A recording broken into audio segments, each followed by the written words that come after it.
Assalamu alaikum. Today I would like to talk to you about how I prepare for the homeschooling week ahead, the process that I go through to get everything ready and set up for Monday morning. I'm just going to get Instagram started and then we'll kick off the session.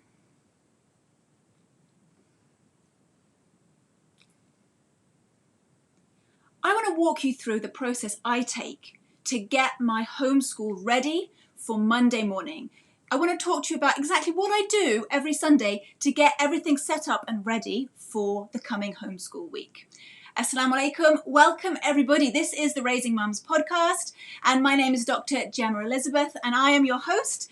I am the founder of Our Muslim Homeschool and the host of the Raising Mums podcast, the creator of Launch Your Homeschool, the online homeschooling course for those of you who want to start homeschooling your children. So if you missed that intro, we're going to be talking today about how I get my homeschool set up and ready for Monday morning, the things that I do on a Sunday to get ready. This is going to be really helpful for those of you who are already homeschooling and maybe you need a little bit of inspiration and motivation. And I hope it's going to help those of you who are considering homeschooling as well, what to expect in the future, what it's going to look like for you down the road if you decide to homeschool. So before we kick off, I want to make a few announcements. Oh, so nice to see so many of you here on Instagram. So quickly, a few announcements. These podcast episodes are going to be twice a week now. They're going to be on a Sunday, inshallah, at 4 o'clock in the afternoon, British time. And they're also going to be on Wednesdays at 3 o'clock. So that's Sunday, 4 o'clock, Wednesday at 3 o'clock. Now the difference is going to be Sunday, it's going to be a bit more long, about 20 to 30 minutes. I'm going to take time to answer your questions, inshallah. And we're going to go a little bit deeper into some of these topics. Wednesday is going to be much shorter. We're talking less than 10 minutes, something to motivate you and pick you up midweek, some bite-sized information, something that you can manage on a Wednesday. Now, those Wednesday sessions are only going to be on Facebook. I apologize, Instagram. It's just because I have limitations midweek with my equipment and things like that. So if you would like to catch those episodes of the podcast, make sure you head over to Facebook and follow me there, Our Muslim Homeschool. If you're not on Facebook, everything will be uploaded, inshallah, onto YouTube and onto the podcast, Raising Mums. So you can catch up there, inshallah. So we're going to talk about homeschool planning, how to prepare for Monday. This is not going to be how to plan your entire year or how even to plan the term. I have made videos on that and you can check them out on my YouTube channel. If you're on my course, Launch Your Homeschool, you know that there's an entire module dedicated to homeschool planning. There's worksheets, there's all those videos. So all of that information and the system I use to plan the year is there. But what we're talking about today is what I do on a Sunday to prepare for Monday, how we get things set up at home. Assalamu alaikum, there's so many of you here. Aisha, EduFlow Space _ Esra. I don't know your name, sister, but you're always so supportive and I really do appreciate it. Create Homeschool, mashallah. Okay, so let's talk about that. And once I'm done with the planning section of this, if you have any questions, anything homeschool related, I would love to help you and answer them for you. Please pop them down in the comments, pop them down here in that little bubble with the question mark in it, and I'll do what I can to answer your homeschooling questions. Okay, so what do I do on a Sunday to get ready for Monday morning? A really valuable piece of advice I have for you is always to make some time to look back at the previous week. I never used to do this. I used to just plow on ahead and get things ready without reflecting on the week we've just had.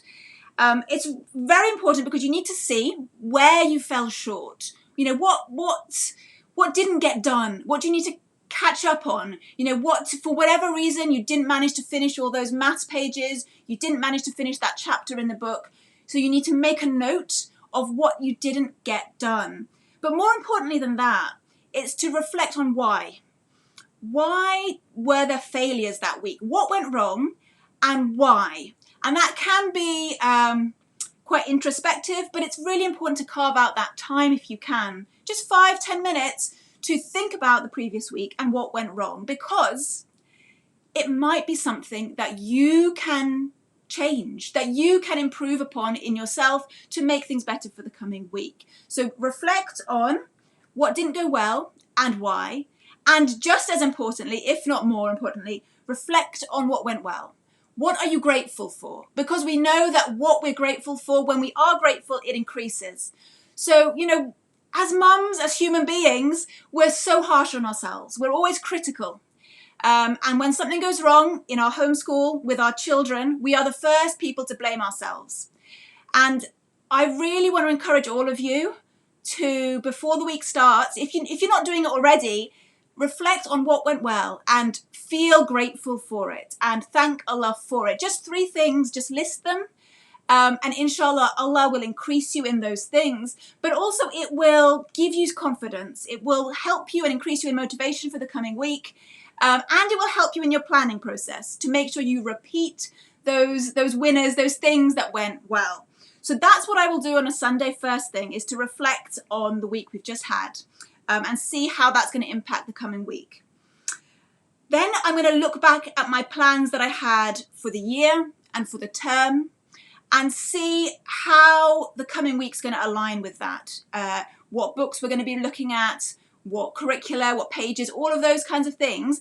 The big plan, the big picture that I had set out at the beginning of the year and for the beginning of the term, then I just have a look back at that and check it all aligns.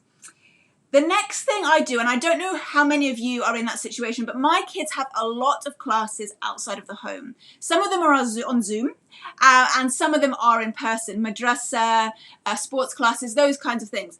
So I will make a note of them in my calendar or my diary, whatever I'm using at the time. So I'm going to show you something. This is I actually use this for work, but just as an example. So let's say you use something like this. Make a note on each day the classes that you have outside of the home or on Zoom, because these are non-negotiable. You can't mix up those days, those activities. Your children have to be there at set times. So I will list them out. My kids have a lot, particularly Monday through to Wednesday. So those get put on the calendar next. Then we use an educational tool called a morning basket. Some of you, those of you on my course, those of you who've been following me for a while, you will be familiar with what this concept is. It's essentially, it's a time in the day when all the children come together, no matter what their ages, and you do group work together. You read from the same books to all the children, no matter what their age. So what I'll do for my morning basket, because our morning basket is things that they can all do together. So things like history, geography, literature, those are the kind of topics that children can do in a group.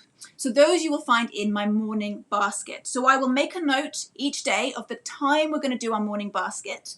Because of our situation with the kids having a lot of online classes and classes outside the home, our morning basket is not always at the same time every day.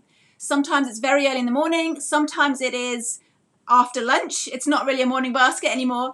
So I will make a note of what time of the day we do that group work, we do our morning basket. And I will also make a note of what we're going to put in it, but not everything. So some things will always be consistent. We have du'as that we're memorizing. We have a poem that we are memorizing. And so that's every day. There's some literature that we always read, a book of poetry that we always read, but there'll be something else put into that that is different each day. And that's what I call our loop system. And again, if you've followed me for any length of time, you will know about that. If you're not sure, check out my homeschool planning videos on YouTube.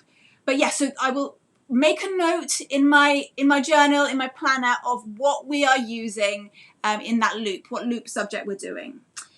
And then I will put also on my calendar what time the kids are doing individual work.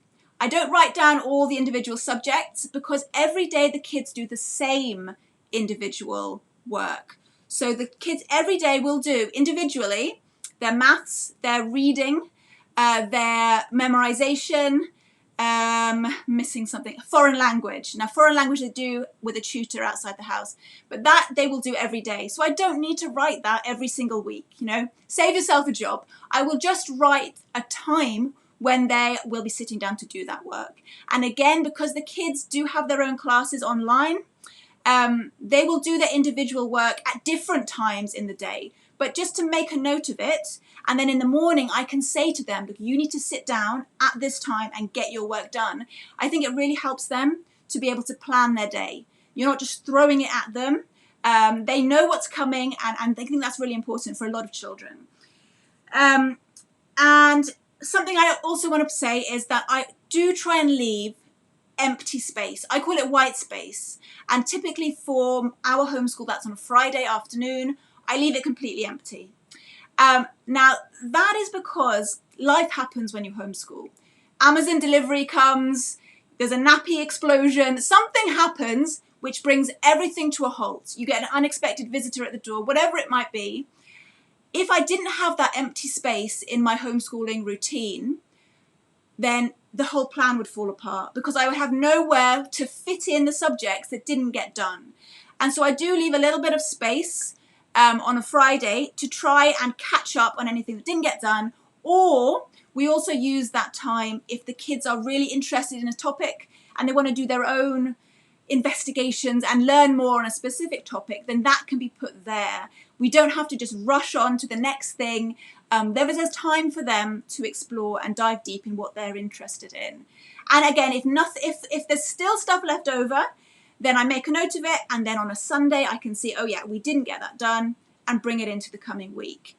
Now my big plan pictures, my plans for the year and my plans for the term, I actually use an online planner for that.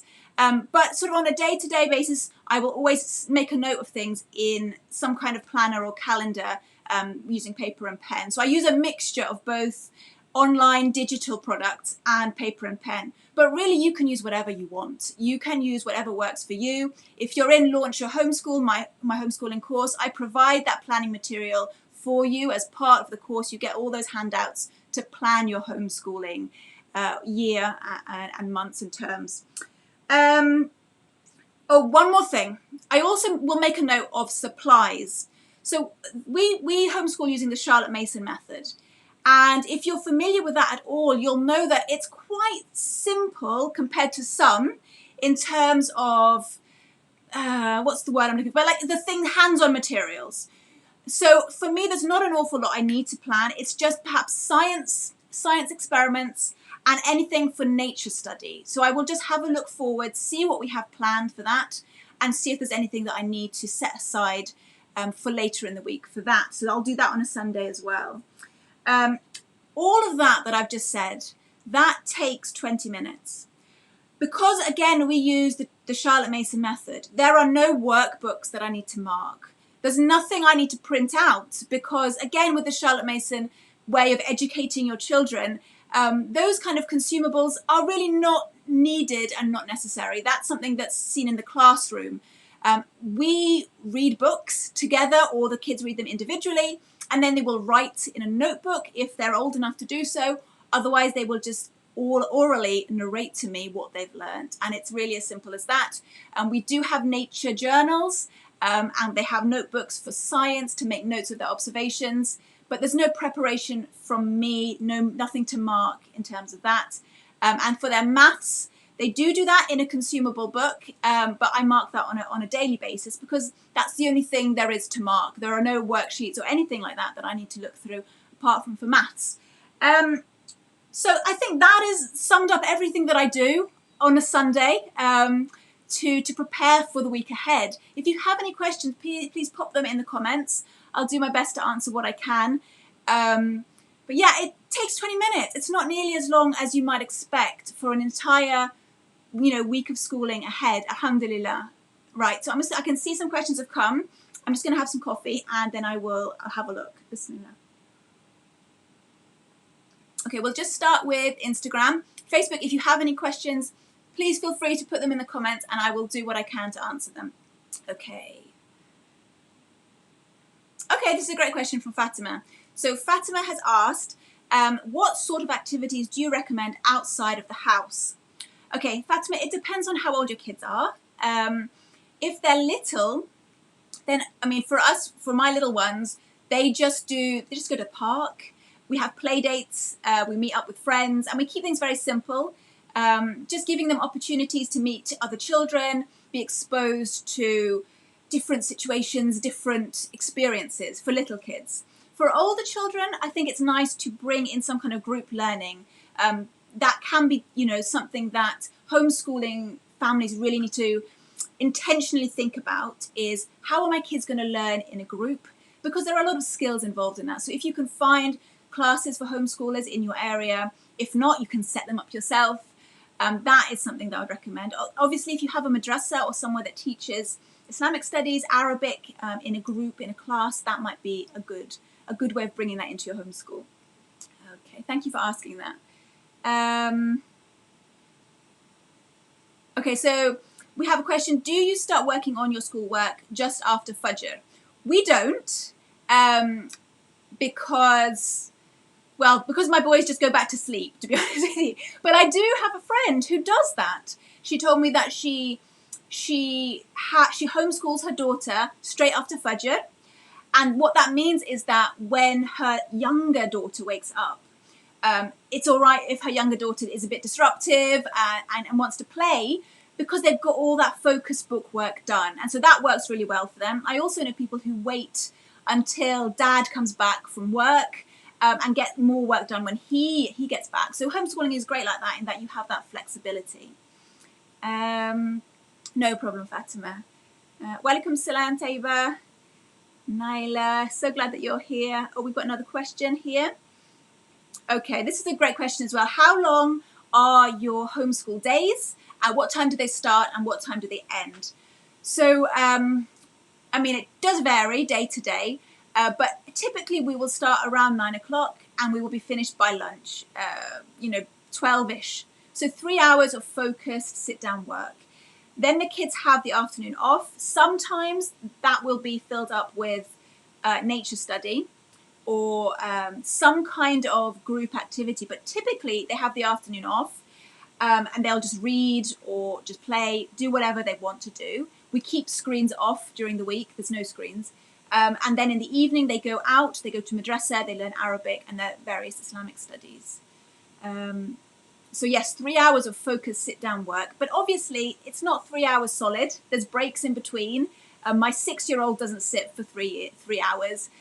It's 3 hours for all 3 kids, if that makes sense. I would say my 6-year-old probably does maybe half an hour to an hour every day, if you add up all the little bits that she does. And my 10-year-old son will probably do close to 3 hours, I would say. Okay.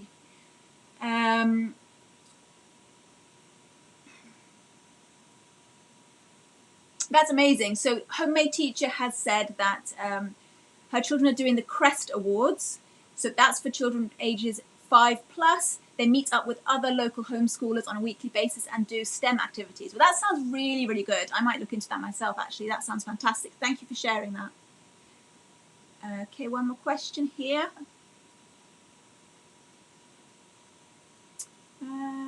This writing is very small. Okay, we'll just go with this one. Again, Homemade Teacher has asked, Salams, walaikum salam. Are your kids sitting or planning to sit any formal exams? If so, how do you prepare for them? So my eldest son is only 10.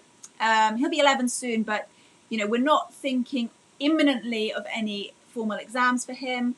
We will probably for GCSEs get the help of some tutors, as well as just using all the resources that are available online. There's so many revision guides. You can even get homeschool courses for homeschoolers to do GCSEs. But he's only 11 or almost 11, so really we have quite a few years to plan for that. But when I do have more of a plan in place, I will be sure to share that with you, inshallah. My homeschool is saying that she follows the Charlotte Mason philosophy and also finishes early. Okay, so we have a question that's come in on Facebook from Sabrina. Sabrina said her child gets bored quickly. Okay, well, when a child gets bored, it's not the fault of the child. Usually these things, there is a level to which you have to train a child to be focused and to stay focused and give it their attention to a subject. But usually we need to look at how we're approaching that lesson and why they're getting bored. Is the material too dry? Is it not inspiring? Is it too easy for them? Is it too hard for them and they're actually finding it a challenge? So what I would really encourage you to do, Sabrina, is to dig a little bit deeper, ask your child or observe if they're a bit younger what you think it is, why are they getting bored? And if that's the case, have a little think about how you can change the way you are presenting the material. Okay, we'll just take one or two more questions and then I will probably call it a day. Okay.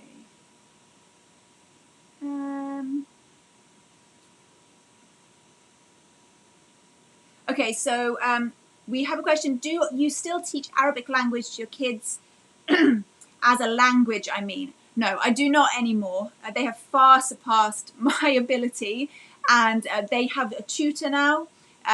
They go 5 days a week to, they have group classes. I shouldn't say tutor. They go to group lessons for their Arabic. So that's 5 days a week. And I mean, I've seen a real transformation in them in terms of their Arabic abilities. It's quite phenomenal, really, and it's a really great way for them also to meet other children, to make friends. A lot of their friends have come from their Arabic classes, and then we invite them home, you know, on the weekends to play and to hang out afterwards. So yes, now the kids have classes for the Arabic. It was okay when they were little. I could manage when they were young. But they've reached a point now where they need someone who's more proficient in Arabic. And, you know, the Charlotte Mason way of approaching language is immersion, essentially, is very conversational, to have it as a part of their life, you know, continually exposing them to it, to have conversations in Arabic, to sing in Arabic, learn poetry in Arabic, all of those things they do in those kinds of classes, and I can't provide them that at home. So that's why, really, and alhamdulillah, we're very blessed to have that nearby.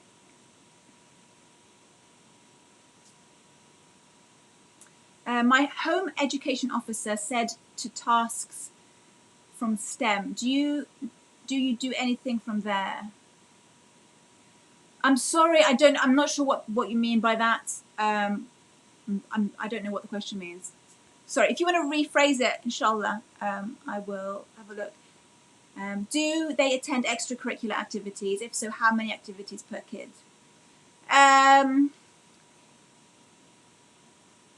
They go, so as I mentioned, they go every evening to their madrasa for Arabic and for Islamic studies. And they do, what else do? They do sports. So, I mean, there's no hard and fast rule for how many activities per kid, you know. You have to look at the child as an individual. Some kids want a lot of sport. Some kids want a lot of social interaction and activity, and they need it.